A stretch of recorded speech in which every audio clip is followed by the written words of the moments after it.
Good morning students. Last લેક્ચરની અંદર આપણે સ્વાધ્યાય 2.1 ની ગણતરી કરી, પૂર્ણ સંખ્યાનો પરિચય મેળવ્યો, પ્રાકૃતિક સંખ્યાઓ છે એના વિશે માહિતી મેળવી. હવે આપણે આગળ ટોપિકમાં જોઈએ તો સ્વાધ્યાય 2.2 છે એની આપણે આજે ગણતરી કરવાની છે. સ્વાધ્યાય 2.2 છે એમાં જે પ્રશ્નો છે એકદમ સહેલા છે. પ્રશ્ન નંબર 1 છે કે સંખ્યાઓને યોગ્ય રીતે ગોઠવી અને એનો સરવાળો કરો. આપણે જે નિયમો છે એ અગાઉ ભણી ગયા છીએ કે જે પૂર્ણ સંખ્યાના નિયમો છે. પૂર્ણ સંખ્યાના 4 નિયમો છે એને તમે ફરીથી યાદ કરશો તો કે એની અંદર પહેલો નિયમ છે પૂર્ણ સંખ્યાના સરવાળાનો અને ગુણાકારનો જે નિયમ છે એ સરખા જ છે બંનેમાં. પૂર્ણ સંખ્યાનો નિયમ કે જેમાં કોઈ પણ બે પૂર્ણ સંખ્યાનો સરવાળો કરતા પરિણામમાં પૂર્ણ સંખ્યા જ આપણને મળે છે. જ્યારે બીજો નિયમ છે એ છે ક્રમનો નિયમ, જેમાં કોઈ પણ સંખ્યા છે એના ક્રમની અદલાબદલી કરવામાં આવે તો પણ એના પરિણામમાં કોઈ ફેર પડતો નથી. 7 ચોક 28, 4 સત્તા 28. તો આવી રીતે તમે જોઈ શકો છો. ઉપરાંત ત્રીજો નિયમ છે જૂથનો નિયમ. જૂથના નિયમની અંદર કોઈ પણ સંખ્યા છે અને આપણે જૂથ બનાવીએ છીએ અને એ જૂથની અંદર સરવાળા કે ગુણાકારની ક્રિયા છે કરવામાં આવે છે તો પણ એના પરિણામમાં કોઈ ફેર પડતો નથી. ત્યારબાદ જે છેલ્લો નિયમ હતો એ છે સરવાળા અને ગુણાકાર માટે તટસ્થ સંખ્યાનો નિયમ કે જેની અંદર સરવાળા માટે તટસ્થ સંખ્યા છે એ 0 અને ગુણાકાર માટે તટસ્થ સંખ્યા છે એ 1 છે. કેમ કે એક સાથે કોઈ પણ સંખ્યાનો ગુણાકાર કરવામાં આવે તો પરિણામમાં સંખ્યા પોતે જ મળે છે, જ્યારે કોઈ પણ સંખ્યા સાથે 0 નો સરવાળો કરવામાં આવે ત્યારે પણ પરિણામમાં સંખ્યા પોતે જ મળે છે. તો આવી રીતે આપણે 4 નિયમો છે એની માહિતી અને સમજ મેળવેલી છે. તો હવે આજે સ્વાધ્યાય 2.2 છે એ આપણા જે પૂર્ણ સંખ્યાના સરવાળા અને ગુણાકારના જે નિયમો છે એને લગતો સ્વાધ્યાય છે. તો આપણે સ્વાધ્યાય 2.2 છે એ નિયમોના આધારે સમજીએ. પ્રશ્ન નંબર 1 છે કે સંખ્યાઓને યોગ્ય રીતે ગોઠવી અને એનો સરવાળો કરો. તો અહીંયા આપણને સંખ્યા આપી છે, એ સંખ્યાને આપણે યોગ્ય રીતે ગોઠવવાની છે.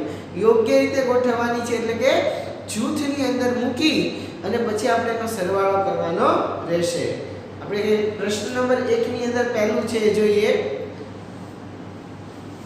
સ્વાધ્યાય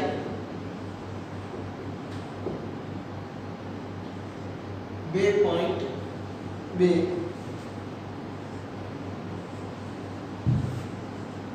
Question number 1. એમાં ફર્સ્ટ 837 પ્લસ 208 પ્લસ 363. આ જે સંખ્યા છે એને સૌપ્રથમ આપણે જૂથમાં ફેરવી નાખીએ.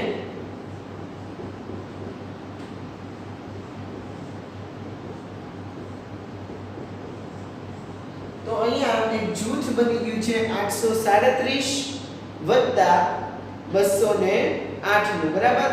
હવે અહીંયા જે 363 છે એને આપણે અલગ મૂક્યા છે.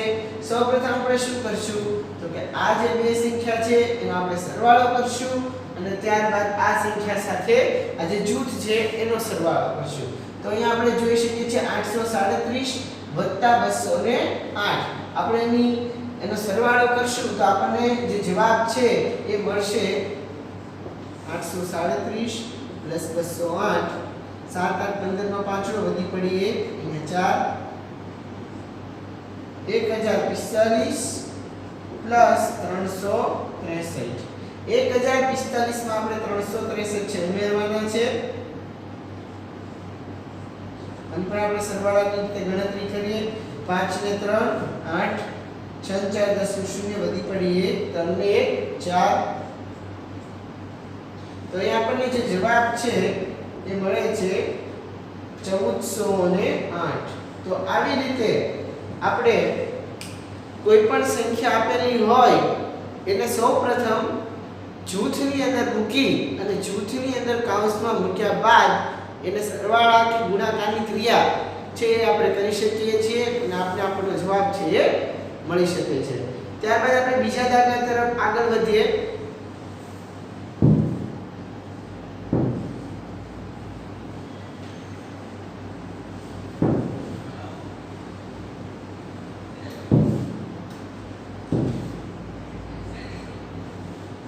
બીજા દાખલાની રકમ છે 1962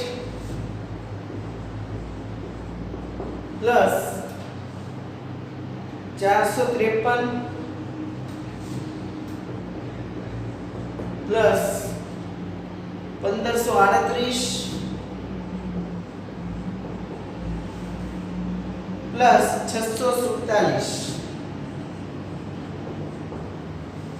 તો અહીંયા આપેલી જે સંખ્યા છે એને પણ આપણે સૌપ્રથમ જૂથની અંદર મૂકી દઈએ અને ત્યારબાદ અહીંયા આપેલી ક્રિયા છે સરવાળાની એના દ્વારા આપણે ગણતરી કરીએ.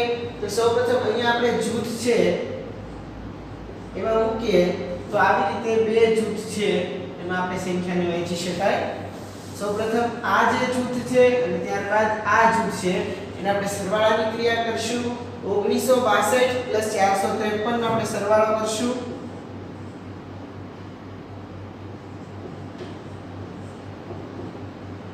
ત્રણ ને બે આપણે મૂકશું 5, 6 ને 5 11 નો એકડો વધી પડી 1, 9 ને 10 ને 4 14 નો ચોકડો વધી પડી 1. અહીંયા આપણે મૂકશું 2 એટલે આનો જે આન્સર છે આપણને 2415 મળે છે. હવે જે આ જૂથ છે એનો આપણે સરવાળો કરીએ. 1538 પ્લસ 647 7 ને 8 એટલે 15 નો પાંચડો વધી પડી 1, 3 ને 4 ને 4 8, 6 ને 5 11 નો એકડો વધી પડી 1. અહીંયા આવે છે 2185. તો અહીંયા તમે જોઈ શકો છો 2415 અને 2185 આ જે બંને સંખ્યા છે એનો આપણે સરવાળો કરવાનો છે. 2415 પ્લસ 2185, 5 ને 5 10 નું શૂન્ય વધી પડી 1, 8 ને 9 ને 1 આપણે 10 નું શૂન્ય મૂકશું વધી પડી 1, 4 ને 5 ને 6, 2 ને 2 4. તો અહીંયા આપણને જવાબ છે એ 4600 મળે છે. તો આવી રીતે તમે કોઈ પણ સંખ્યાને જૂથમાં મૂકી અને એને સરવાળાની ક્રિયા છે એ કરી શકો છો. હવે આપણે જે આગળ બીજો પ્રશ્ન છે એની તરફ આગળ વધીએ. તો બીજો પ્રશ્ન છે એમાં તમારે સંખ્યાઓને યોગ્ય રીતે ગોઠવી અને એના ગુણાકારની ક્રિયા છે એ કરવાની છે. આ જે બીજો પ્રશ્ન છે એમાં પણ આપણે જે નિયમ છે એનો ઉપયોગ કરશું અને એમાં પણ જૂથનો નિયમ છે એનો ઉપયોગ કરી અને દાખલાઓ છે એની ગણતરી કરવાની છે.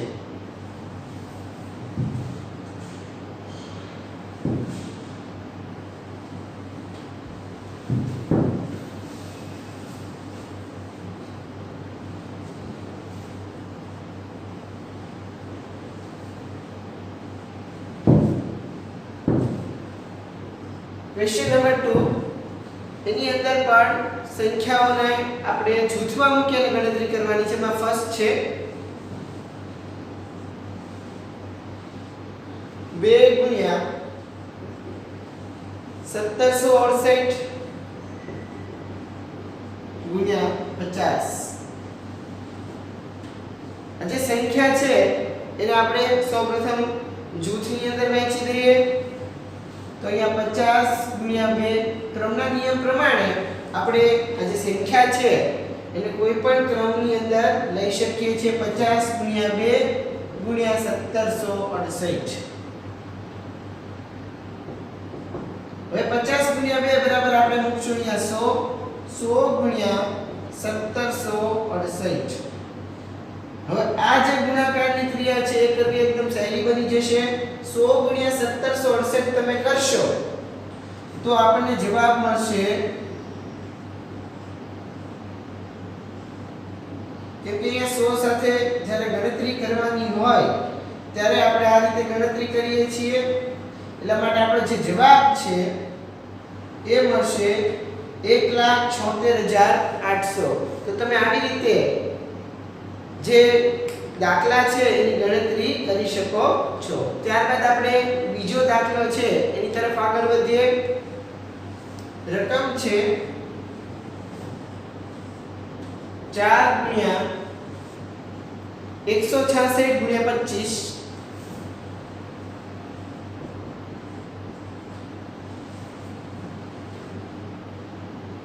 આ દાખલાની અંદર પણ આપણે નિયમનો ઉપયોગ કરીએ તો અહીંયા 25 અને 4 આવી નાની સંખ્યાનો આપણે પહેલા ગણતરીમાં લઈએ 25 * 4 25 ચોક * 166 તો 25 ચોક અહીંયા આપણે મૂકી દઈએ 100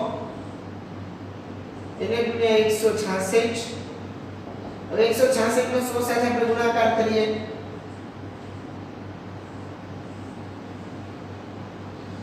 16600 છે એ આપણને આ રીતે જવાબ મળે છે તો આ રીતે આપણે બીજા દાખલા છે એ પણ આવા નિયમોનો ઉપયોગ કરી અને એની ગણતરી કરી શકીએ છીએ ક્વેશ્ચન નંબર 2 ની અંદર કુલ 6 દાખલા છે અને 6 દાખલામાંથી અહીંયા આપણે 3 દાખલાની ગણતરી કરશું બાકીના જે 3 દાખલા છે એ તમારે ઘરે જાતે હોમવર્કમાં ગણવાના રહેશે હવે આપણે જે પ્રશ્ન નંબર 2 ની અંદર છેલ્લો એક દાખલો છે એની ગણતરી કરીએ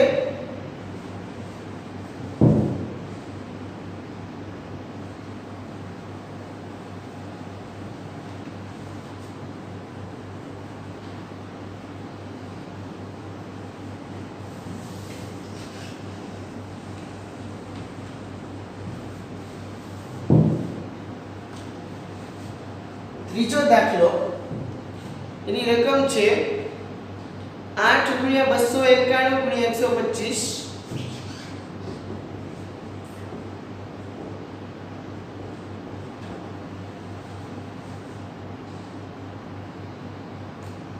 સૌપ્રથમ આપણે 8 અને 125 નું જૂથ બનાવી લેશું 8 * 125 એને ગુણ્યા 291 બરાબર 125 અઠ્ઠા છે એ આપણે જોઈ શકીએ 125 અઠ્ઠા બરાબર 1000 એને ગુણ્યા 291 હવે આનો ગુણાકાર કરવો ખૂબ સહેલો બનશે કેમ કે જ્યારે એક અને પાછળ શૂન્ય વાળી સંખ્યા હોય તો એના ગુણાકાર વખતે માત્ર આપણે શૂન્ય છે એના દ્વારા સરળતાથી ગુણાકારની ક્રિયા કરી શકીએ છીએ 291 એની પાછળ જેટલા આગળની સંખ્યામાં શૂન્ય હોય એ શૂન્ય છે એને આપણે ઉમેરી અને ગુણાકારની ક્રિયા કરીએ છીએ તો અહીંયા 291 આપણે લખશું એમાં આપણે 3 શૂન્યનો ઉમેરો કરશું તો જવાબ છે આપણે 2,91,000 છે એ મળે છે તો આ રીતે આપણે બીજા દાખલામાં જે બીજા અન્ય દાખલા છે બીજા પ્રશ્નમાં એ પણ તમે જાતે ગણતરી કરી શકશો બાકીના 3 દાખલા તમારે તમારી ફેરબુકમાં હોમવર્કમાં ગણવાના રહેશે પછીનો જે પ્રશ્ન છે એની તરફ આપણે આગળ વધીએ તો પ્રશ્ન નંબર 3 જેમાં છે કિંમત શોધો એમાં આપણને જે સંખ્યા આપેલી છે એ સંખ્યાની આપણે કિંમત શોધવાની છે દાખલા તરફ આગળ વધીએ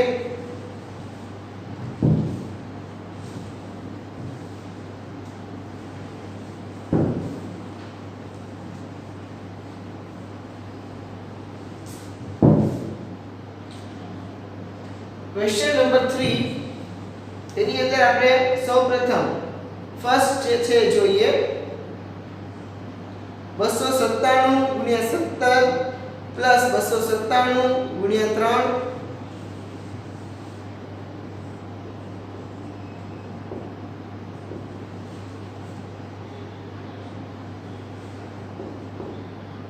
પ્લસ 297 * 3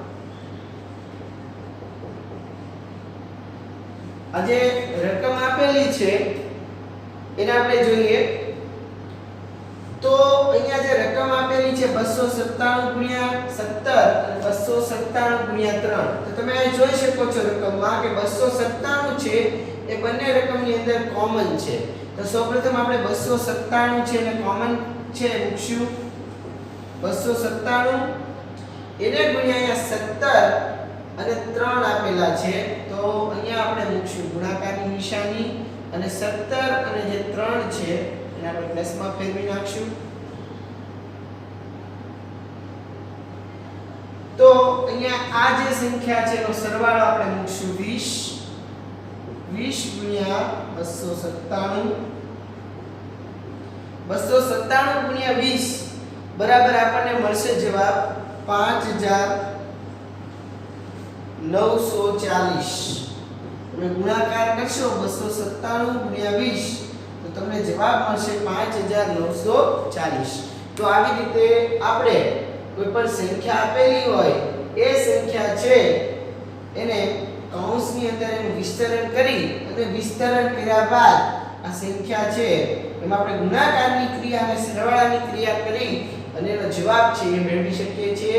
અહીંયા 297 * 17 અને 297 * 3 એના માટે આપણે 297 ને કોમન મૂકી એને મલ્ટીપ્લાય કર્યા છે પ્લસ 97 અને 3 છે એને આપણે સરવાળો કરીને અહીંયા 20 મૂક્યા છે અને આ બંનેની જે ગુણાકારની ક્રિયા છે એના દ્વારા આપણને જવાબ છે 5940 છે એ મળે છે. હવે આપણે આગળનો બીજો દાખલો છે એ ગણીએ. આ જે પ્રશ્ન નંબર 3 છે પ્રશ્ન નંબર 3 ની અંદર કિંમત શોધવાના કુલ આપણને 4 દાખલા આપેલા છે પરંતુ આપણે અહીંયા 2 દાખલા કરશું અને 2 દાખલા છે એ તમારે જાતે ઘરે મહાવરામાં કરવાના રહેશે જેથી કરી અને તમે જાતે વધારેમાં વધારે ગણતરી કરશો એમ વધારેમાં વધારે મહાવરો કરશો એમ તમને વધારે દાખલા છે આવડશે. ગણિતની અંદર ખાસ વધારેમાં વધારે પ્રેક્ટિસ કરવાથી દાખલાની જાતે ગણતરી કરવાથી દાખલા છે એ તમને સરળતાથી આવડી જશે. હવે આપણે આગળ બીજો દાખલો જોઈએ.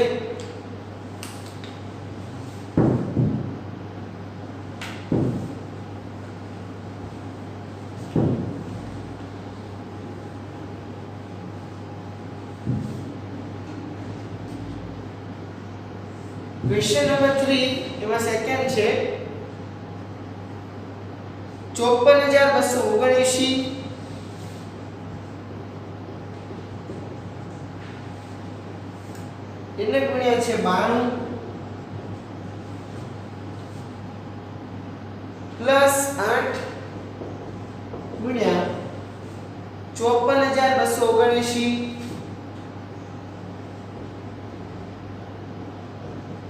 આમાં પણ તમે જોઈ શકો છો કે અહીંયા 54279 એને ગુણ્યા 92 આવ્યા અને 54279 એને ગુણ્યા 8 આવ્યા. એટલે કે આ 54279 બે વખત આવે છે એટલે સૌપ્રથમ આપણે એને કોમન મૂકી દઈએ. 54279 કોમન મૂકી દીધા. હવે એનો મલ્ટીપ્લાય કર્યો છે 92 સાથે એને મલ્ટીપ્લાય કર્યા છે અને એને મલ્ટીપ્લાય કર્યા છે 8 સાથે. એટલા માટે અહીંયા આપણે ગુણાકારની ક્રિયા લખશું. ત્યારબાદ કૌંસની અંદર આ જે બે સંખ્યા છે એનો સરવાળો આપણે દર્શાવીએ. 92 + 8 54279 એને ગુણ્યા 92 + 8. અહીંયા આપણે 92 + 8 બરાબર સૌપ્રથમ મૂકી દઈએ 100 ગુણ્યા 54279 બરાબર આ જે ગુણાકારની ક્રિયા છે આપણે કરીએ. હવે 54279 આપણે એના મૂકી દઈશું. ત્યારબાદ એને 100 સાથે ગુણાકાર કરીએ છીએ એટલા માટે અહીંયા બે શૂન્ય આવશે. હવે આ જે સંખ્યા છે આન્સર એ આપણને 54,27,900 મળે છે. તો આવી રીતે નિયમોના ઉપયોગ કરી અને કૌંસ બનાવી અને આપણે જૂથ ક્રમની અદલાબદલી કરી અને સંખ્યાઓના સરવાળા અને ગુણાકારની ક્રિયા છે એ કરી શકીએ છીએ. આવી રીતે જે બીજા દાખલા છે 3 એ તમારે હોમવર્કની અંદર જાતે ગણવાના રહેશે. હવે આપણે આગળનો જે પ્રશ્ન નંબર 4 છે એના જે દાખલા છે એની ગણતરી કરીએ.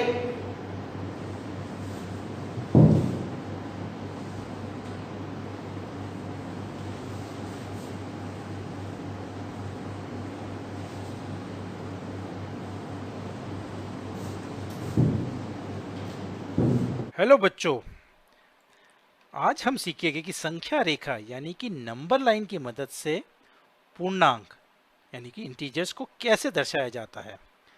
सबसे पहले फिर से रिवाइज करते हैं. पूर्णांक क्या है?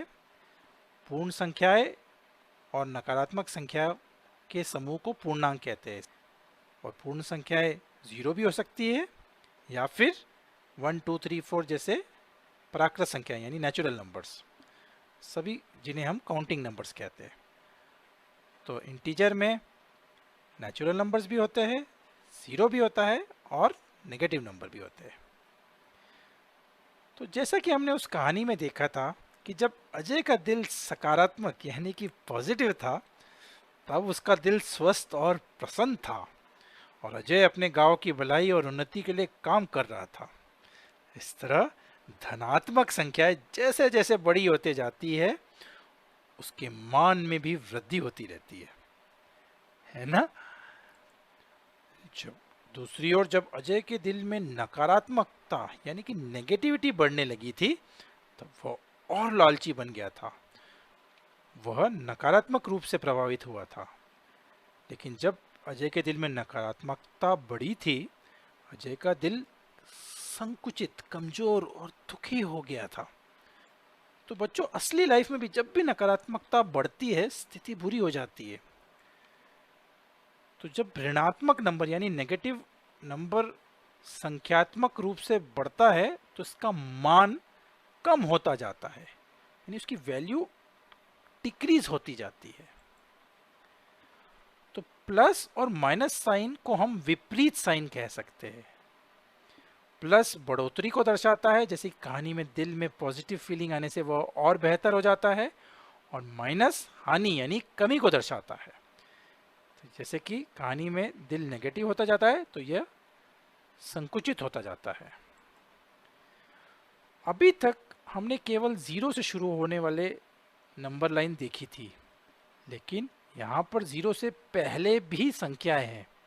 तो यदि हम नंबर लाइन को 0 की बाई ओर यानी लेफ्ट साइड बढ़ा दे, तो हमें -1, -2, -3 जैसी नेगेटिव साइन वाली संख्याएं मिलेगी। ये नेगेटिव नंबर्स यानी कि ऋणात्मक संख्याएं हैं। तो चलिए अब हम नंबर लाइन का इस्तेमाल करते हैं और पूर्णांक की तुलना करते हैं। 8 और 3 में कौन बड़ा है? जब हम धनात्मक पूर्णांकों की यानी पॉजिटिव इंटीजर्स की बात करते हैं, तो ये काउंटिंग नंबर्स या प्राकृत नंबर्स है। तो हम जानते हैं कि 8 3 से बड़ा होगा, यानी कि धनात्मक पूर्णांकों में कोई भी संख्या जिस संख्या का संख्यात्मक मान ज़्यादा होता है, उसकी वैल्यू ज़्यादा होती है। 0 और 3 में कौन बड़ा है? हम जानते हैं 3 0 से बड़ा है, या हम कह सकते हैं कि कोई भी धनात्मक पूर्णांक 0 से बड़ा होता है, यानी पॉजिटिव इंटीजर्स कोई भी हो वो 0 से बड़ा होता है। चलिए अब हम असमान चिन्हों यानी कि अनलाइक साइन के पूर्णांकों की तुलना करते हैं। इनमें से कौन बड़ा होगा, 3 कि -3?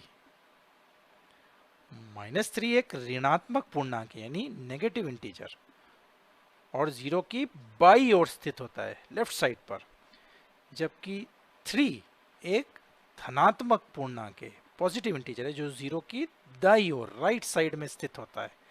इसलिए वो 3 0 से बड़ा है और 3 -3 से भी बड़ा है। तो याद रखिए, धनात्मक पूर्णांक हमेशा ऋणात्मक पूर्णांक से बड़ा होता है। इनमें से कौन बड़ा होगा, -3 कि 0? 0 हमेशा सभी नेगेटिव इंटीजर्स यानी ऋणात्मक पूर्णांक से बड़ा होता है। तो 0 -3 से बड़ा है। 0 is greater than any negative integer. ऋणात्मक पूर्णांकों की बात करते हैं, इनमें कौन बड़ा है, -3 कि -8? तो अब नंबर लाइन में ध्यान से देखिए, -8 -3 से भी बाई ओर होता है, लेफ्ट साइड होता है। तो हम कह सकते हैं -3 इज ग्रेटर देन -8 या -8 इज लेस देन -3। तो हम यह कह सकते हैं कि ऋणात्मक पूर्णांक धनात्मक पूर्णांक से बिल्कुल विपरीत होते हैं। यहाँ पर बड़ी संख्याओं का मान कम होता जाता है। इसका मतलब -3 -8 से भी बड़ा है, -9 से भी बड़ा है, -10 से भी बड़ा है, -100 से भी बड़ा है। तो जितना भी बड़ा नेगेटिव इंटीजर होता जाएगा, उसकी संख्यात्मक मान कम होता जाता है। तो याद रखिए बच्चों, धनात्मक पूर्णांक ऋणात्मक पूर्णांक यानी नेगेटिव इंटीजर से बड़े होते हैं, और 0 किसी भी ऋणात्मक पूर्णांक से बड़ा होता है, यानी 0 is always greater than negative integer. और धनात्मक पूर्णांक में संख्या बड़ी होने से उसका संख्यात्मक मान बढ़ता जाता है, जैसे कि 5 इज ग्रेटर देन 2। और ऋणात्मक संख्याओं में संख्या बड़ी होने के साथ साथ उसका संख्यात्मक मान कम होता जाता है, जैसे कि -2 -7 से बड़ा होता है। तो इन सबको एक बार फिर से संक्षिप्त में जानते हैं। संख्या रेखा पर दाईं ओर लिखने वाली पूर्णांक बाईं ओर लिखने वाले पूर्णांकों से बड़े होते हैं, इसलिए 5 3 से बड़ा है, क्योंकि 5 3 से दाईं ओर स्थित है। और ऋणात्मक संख्याओं की बात करते हैं, -2 -8 से बड़ा है, क्योंकि -2 भी -8 के दाईं ओर स्थित है। तो नंबर लाइन में जहां पे भी दाईं ओर जाते जाएंगे वह नंबर बड़ा होगा बाईं ओर के नंबर से। इंटीजर्स क्या है? सभी पूर्ण संख्याएं और नकारात्मक संख्याएं मिलकर इंटीजर यानी कि पूर्णांक कहलाती है। जैसे जैसे हम 0 के दाईं ओर बढ़ते जाते हैं वैल्यू बढ़ते जाती है, जैसे कि 1 2 3 4 इत्यादि। और 0 के बाईं ओर यानी लेफ्ट साइड जाते हैं तो वैल्यू घटने लग जाती है, जैसे कि -3 -2 से छोटा है, या -10 -9 से छोटा है। तो अब आप समझ गए होंगे नंबर लाइन की मदद से इंटीजर को कैसे दर्शाया जाता है और कैसे हम उन नंबरों को आसानी से कंपेयर कर सकते हैं। कोई भी दो नंबरों के बीच में दाएं वाला नंबर बड़ा होगा, बाएं वाला नंबर छोटा होगा।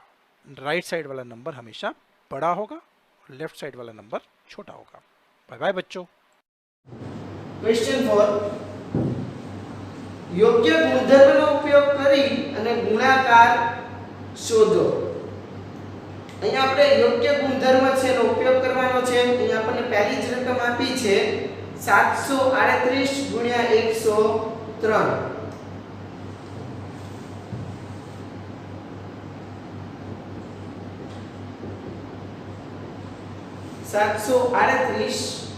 એનો આપણે ગુણાકાર કરવાનો છે 103 સાથે।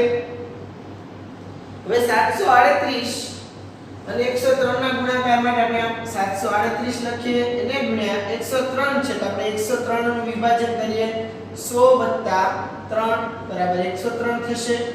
હવે અહીંયા જે આપણે 738 આપેલા છે એ 738 નો ગુણાકાર કરશું, એને ગુણ્યા 100 પ્લસ 738 એને ગુણ્યા 3। આ જે 738 છે એનો આપણે ગુણાકાર કરીએ છીએ 100 સાથે, અને 738 જે કૌંસની અંદર રહેલા 3 સાથે આપણે ગુણાકાર કરીએ છીએ, અને આપણે છૂટું પાડી અને આ રીતે લખી શકીએ 738 ગુણ્યા 100 અને 738 ગુણ્યા 3। હવે આપણે આ બંને છે એની ગણતરી કરીએ તો 738 ગુણ્યા 100 બરાબર આપણને મળશે 73800 પ્લસ 738 એને ગુણ્યા આપણે હવે કરશું 3 તો આપણને મળશે 2214।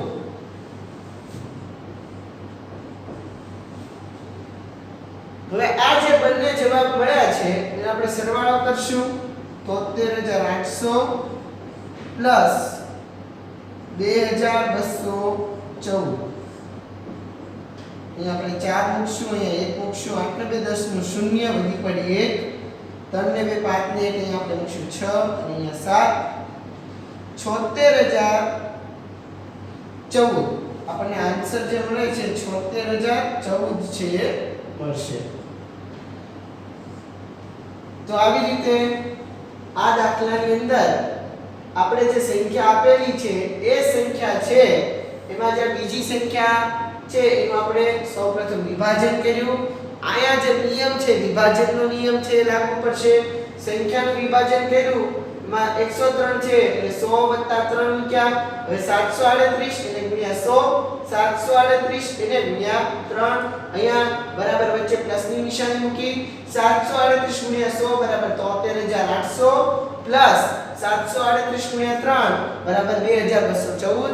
હવે આ બંને સંખ્યા છે એનો સરવાળો કરતા આપણને 76014 છે એ મળે છે। તો આ રીતે આપણે દાખલાની ગણતરી કરી શકીએ છીએ. હવે આગળ જે બીજો દાખલો છે કે એની ગણતરી કરીએ.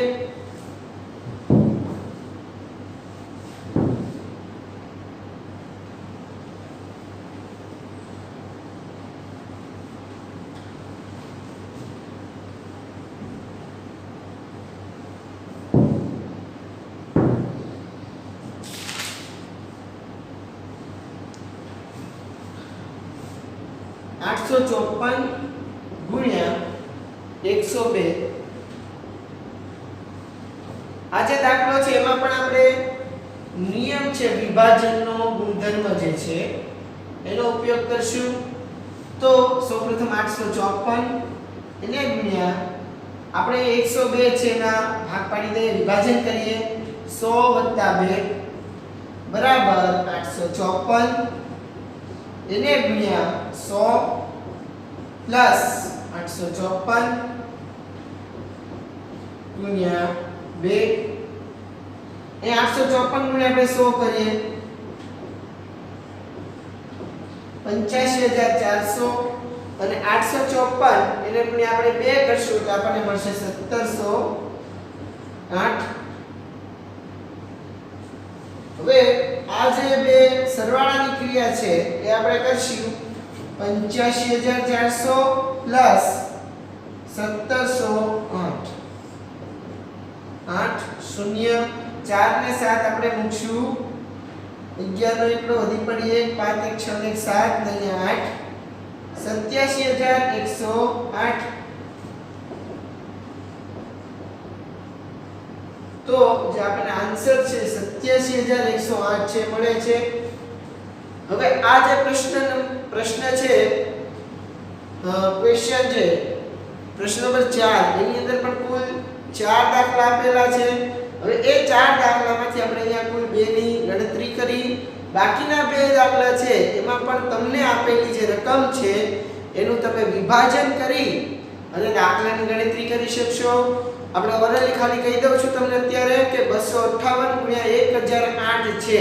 તો 1000 પ્લસ 8 છે એનું વિભાજન કરવાનું છે. બરાબર, વિભાજન કરશો 1008 નું એટલે 1000 પ્લસ 8 મળશે અને એને ગુણ્યા 258 છે એની સાથે બંને સંખ્યાને 1000 ને અને 8 ને એનો ગુણાકાર કરી અને ત્યારબાદ સરવાળાની ક્રિયા કરી અને તમે જવાબ મેળવી શકશો. ત્યારબાદ જે પછીનો દાખલો છે એમાં 1005 એને ગુણ્યા 168 છે. એની અંદર તમે 1005 નું વિભાજન કરશો તો 1000 પ્લસ 5 મળશે એને ગુણ્યા 168 તો 168 છે એને આપણે મલ્ટીપ્લાય કરવાના છે 1000 સાથે અને 5 સાથે. ત્યારબાદ જે જવાબ આવે એની સાથે તમે સરવાળાની ક્રિયા કરશો એટલે તમને આ જે બંને આન્સર છે દાખલાના એ પણ મળી જશે. હવે આપણે જે પાંચમો પ્રશ્ન છે એની તરફ આગળ વધીએ.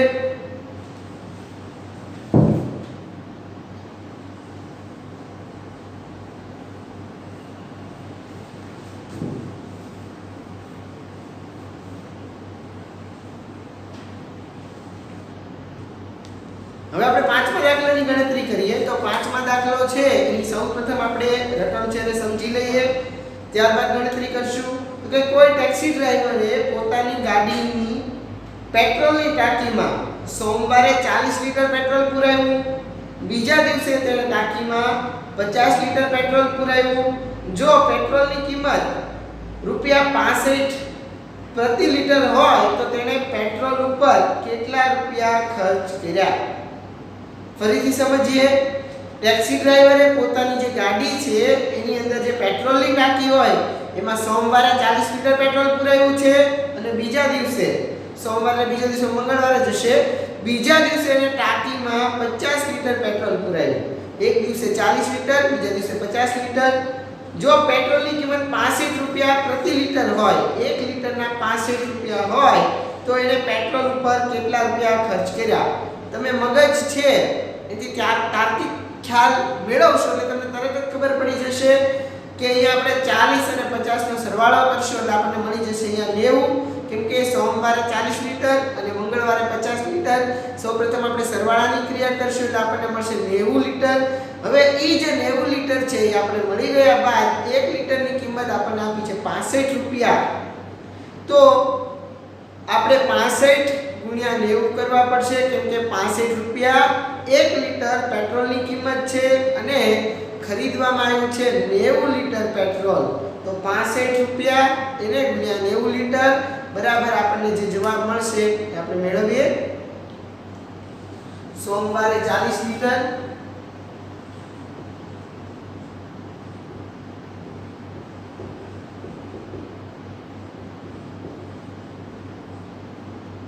એની પછીનો જે દિવસ છે એ દિવસે 50 લીટર. આનો આપણે સરવાળો કરીએ તો આપણને મળશે 90 લીટર. 1 લીટરનો આપણને અહીંયા ભાવ આપેલો છે 65 રૂપિયા.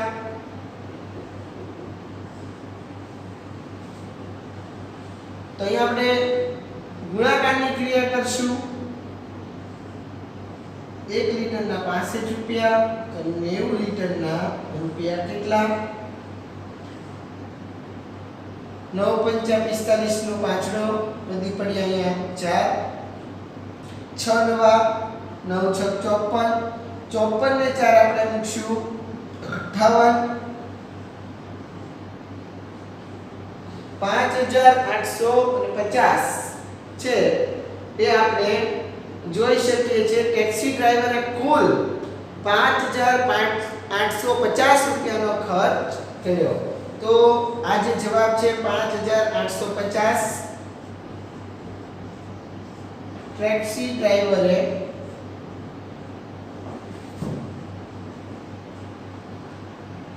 કુલ ખર્ચ કર્યો.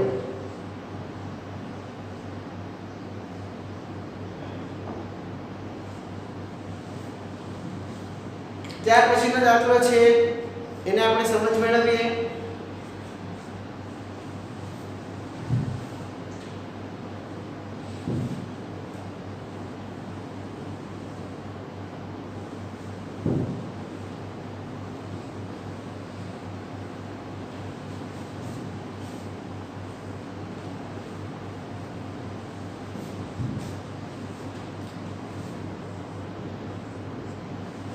ક્વેશ્ચન 6 જેની અંદર આપણે રકમ આપેલી છે.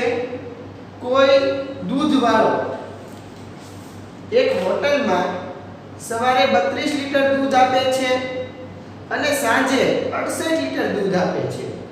જો દૂધની કિંમત ₹45 પ્રતિ લીટર હોય તો દૂધવાળાને રોજ કેટલી આવક થતી હશે? ફરીથી સમજીએ. દૂધવાળો એક હોટલમાં સવારે 32 લીટર દૂધ આપે છે અને ઈ જ હોટલની અંદર સાંજે 68 લીટર દૂધ આપે છે. એટલે 32 લીટર અને 68 લીટર છે એનો આપણે સરવાળાની ક્રિયા કરવી પડશે અને દૂધની કિંમત 1 લીટરના ₹45 છે. તો દૂધવાળાને કેટલી આવક થતી હશે એ આપણે ગણતરી કરવાની છે. તો અહીં આપણે ગણતરી કરીએ. સૌપ્રથમ સરવાળાની ક્રિયા કરશું. સવારે 32 લીટર દૂધ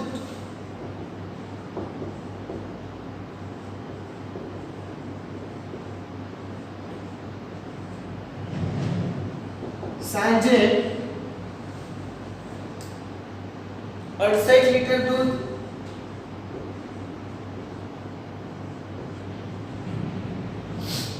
આપણે સરવાળાની ક્રિયા કરશું.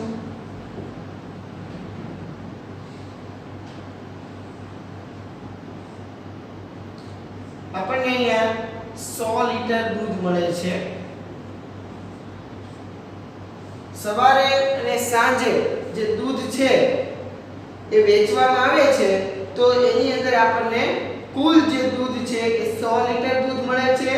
હવે આપણને આગળ કીધું છે કે જો દૂધની કિંમત 45 રૂપિયા લીટર હોય તો આપણે એને ગુણ્યા 45 કરશું.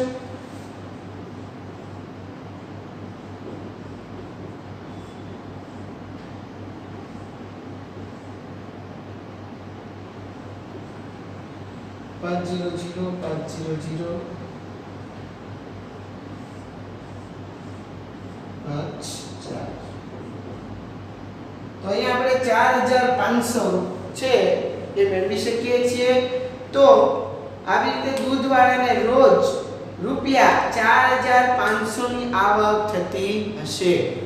તો અહીંયા આપણે જવાબ લખશું ₹4500. રોજની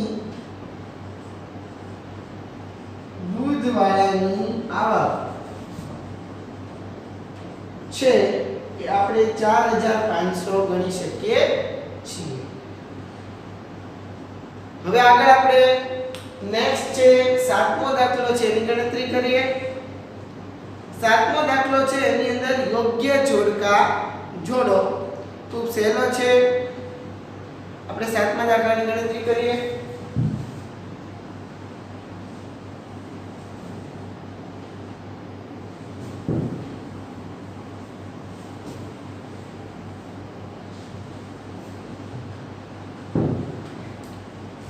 સાતમો પ્રશ્ન યોગ્ય જોડકા જોડો. એની અંદર અહીંયા આપણને આપેલી જે સંખ્યા છે એ સંખ્યાને આપણે સામેના જે જોડકા છે એની અંદર જોડવાની રહેશે. તો અહીંયા આપણે જોડકા લખીએ. Question number 7.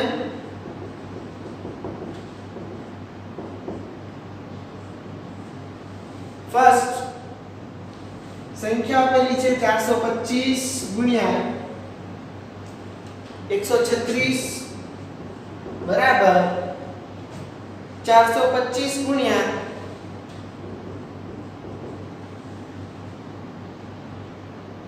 6 + 30 + 100.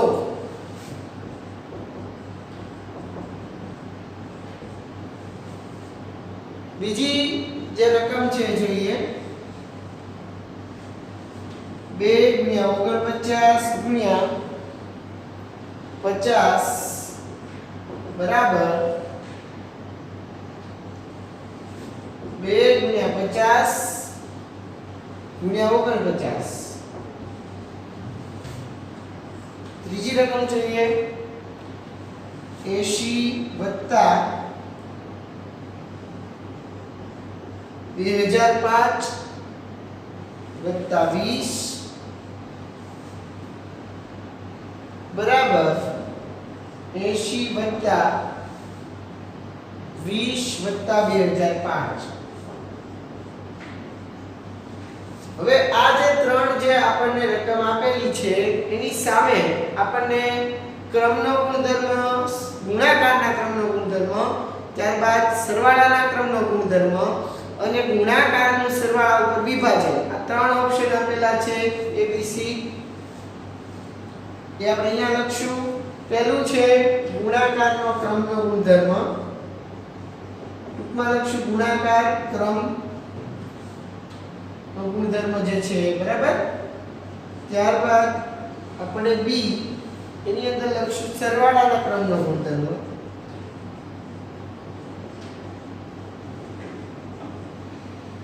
અને ત્યાર પછી છે ગુણાકારનું સરવાળા ઉપર વિભાજન.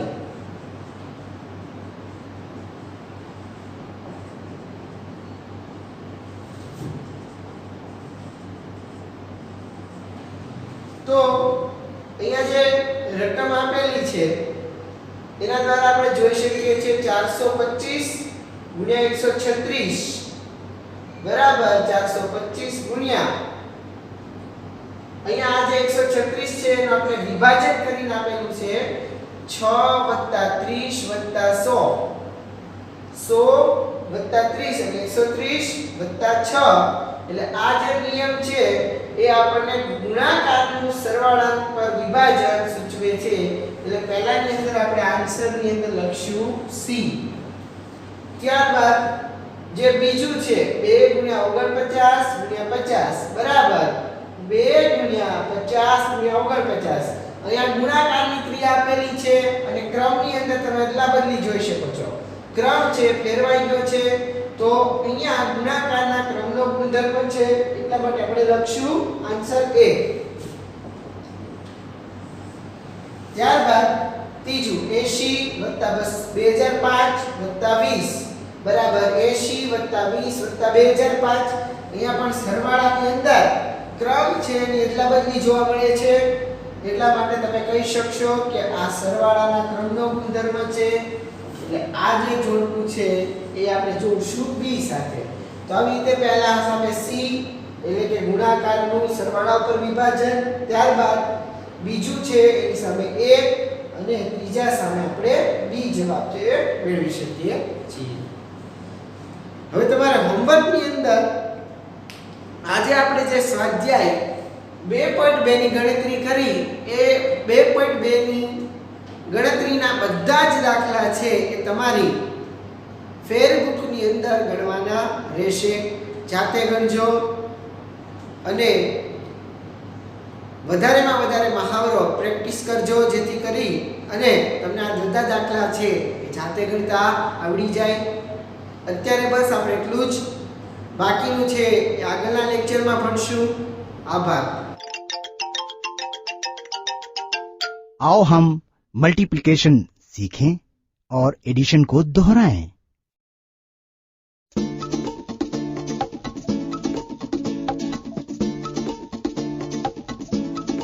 गुल पार्टी कर रहा है. उसने 3 दोस्तों को बुलाया है.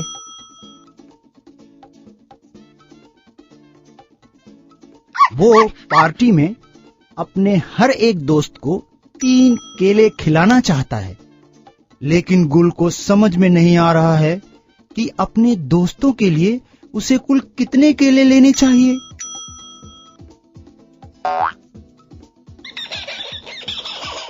जोजो पार्टी की खुशी में बहुत सारे केले तोड़ने लगता है. गुल उसे रोकता है. वो जरूरत से ज्यादा केले नहीं लेना चाहता है. अब हमें गुल की मदद करनी है कि उसे पार्टी के लिए कुल कितने केले लेने होंगे.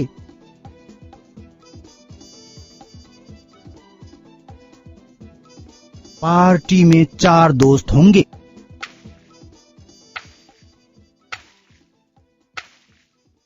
हर एक को 3 केले देने हैं.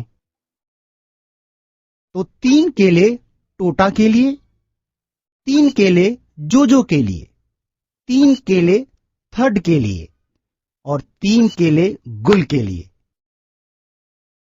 तो गुल को चाहिए 3 + 3 + 3 + 3 केले. कुल कितने केले हुए? 1 2 3 4 5 6 7 8 9 10 11 12. 3 + 3 + 3 + 3 = 12 केले.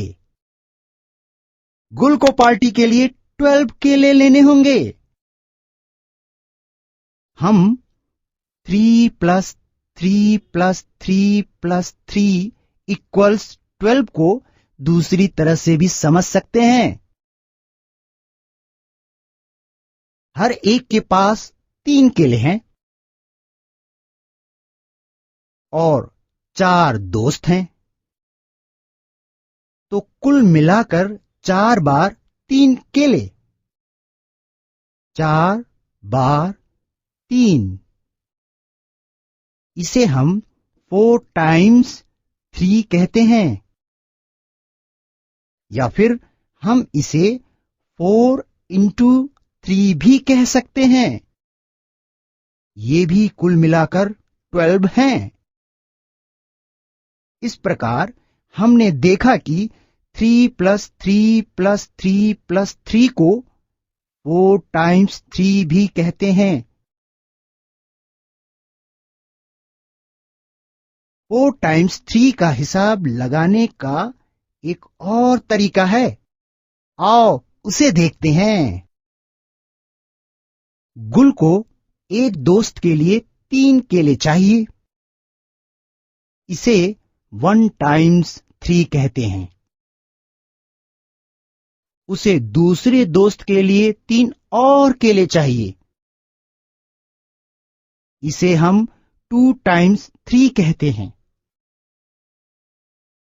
तीसरे दोस्त के लिए 3 केले और चाहिए, तो 3 × 3. और चौथे दोस्त के लिए 3 केले और. ये है 4 × 3. तो गुल को 4 दोस्तों के लिए कुल मिला के 4 बार 3 केले चाहिए। या 4 टाइम्स 3। 4 times 3 equals 12। गुल अपनी पार्टी के लिए 12 केले चुन लेता है। ओह, इतने सारे केले बेकार हैं। जो के होते कुछ बेकार नहीं जाता, लेकिन बाद में क्या होगा? उफ, जो